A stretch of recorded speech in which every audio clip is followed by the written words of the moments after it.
Well, something a bit unexpected came in the other day, and I thought you might like to have a look at it. And this is one of those rare things that touches on the worlds of both wargames and RPGs. This is the 1990 Game Designers Workshop catalog, and this came in a pretty nice condition copy of Twilight 2000 that I just acquired. I've actually never owned Twilight 2000 before, other than the current version out of Free League. So, as one might expect, we're going to flip through this. It's not super huge. As one might expect, Traveller is very prominent here. We have Twilight Encounters, which is for Twilight 2000, and we have an item for MegaTraveller, which was then the current version of Traveller from GDW, and something for 2300 AD, which is a little bit of a confusing product line for a couple of reasons. One, it was originally released as a game called Traveller 2300, but it was noticed immediately by those who picked it up that it was not using the Traveller rules system, and it was not using the Traveller setting. So what made it Traveller? Nobody knew. That was confusing and was a missed branding opportunity. So when GDW went to reprint it, they relabeled the entire line 2300 AD.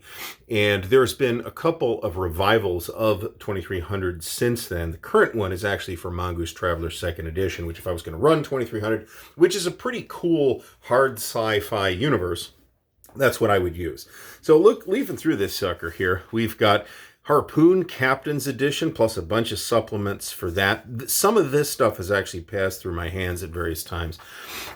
We've got Blue Max, the classic World War I dogfighting game, Air Superiority. This is a real classic air combat game for those who are into air combat games. These J.D. Webster titles, of which this is one, seem to be basically the gold standard.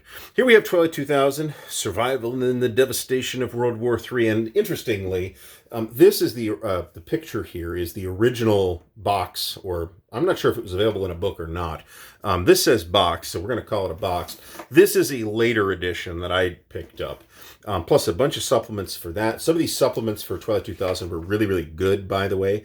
Lots of additional material for this. Survivor's Guide to the United Kingdom. Of course, the core set is set in Poland, and you kind of have to, as NATO troops stranded in Poland, you kind of got to figure out how to get out of there.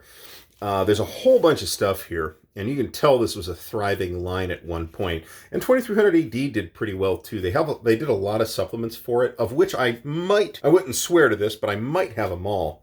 It's a pretty neat setting. The whole cyberpunk thing kind of hit gaming right in the middle of the lifespan of 2300 AD. So kind of in the middle of the product line there, you had a little bit of a course correction where you had this like interstellar colonial society, but then back on Earth was very much a cyberpunk place.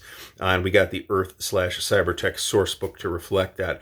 Command Decision, this is a set of Frank Chadwick miniatures rules that's still very well regarded. And for that matter, John Hill's Johnny Reb is still very well regarded to this day.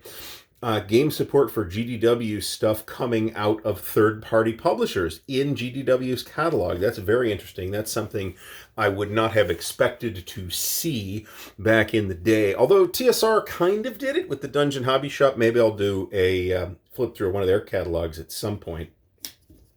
A bunch of stuff from the Legendary Digest group, of course. Paragon Software's MegaTraveller, The Jordani Conspiracy.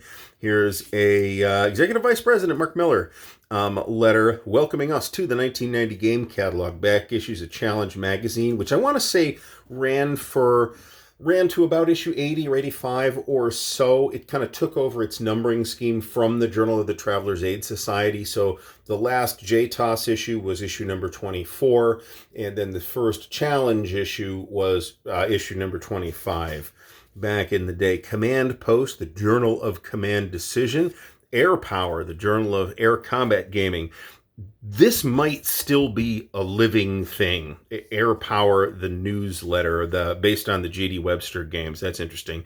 Call for members of the Ether Society dedicated to Space 1889, a game decades ahead of its time.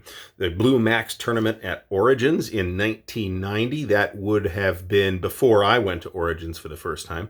Here is Space 1889, a fascinating sort of steampunk, sort of, but it was before steampunk was really a thing.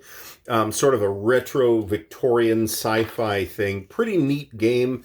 Like I said, decades ahead of its time. It never really cared much for the game system, but the setting was really pretty neat. Ironclads and Ether Flyers. This is, I think, a set of miniatures rules, or possibly a board game. And it says miniatures game for Space 1889. And this says available in May. I kind of feel like this got redone under a different title, but I might be wrong about that. Team Yankee, folks will remember that. Test of Arms, Last Battle. This is all quote-unquote modern, so near future hypothetical at the time. Sky Galleons of Mars, that's the one I was thinking of, actually. This is, there's miniatures in this, but I think it's more of a board game, where Ironclads and Ether Flyers is the miniatures rules, and I'm saying that basically strictly from memory. We've got A House Divided, the classic Frank Chadwick game on the American Civil War, which it is absolutely criminal that is not in print today. And Imperium, a classic game that spawned the official Traveller universe, which is another game that it is criminal that is not in print today. Mark, if you're watching this, fix that. I want you to fix that. Great Patriotic War, actually, which I think Compass is redoing, and which I actually have brought you an unboxing video of, so check that out if you're interested. We've still got a couple of Europa things in here, including Fire in the East and Scorched Earth. Second Front coming this fall. That would not come out from Game Designers Workshop. It would eventually come out from Games Research Design, which took over the Europa mantle from GDW. Although wouldn't bet any money on the actual year that happened. MegaTraveller, Fighting Ships. This is a book with a lot of problems. It's riddled with errata. Coac is another one that's got a lot of problems.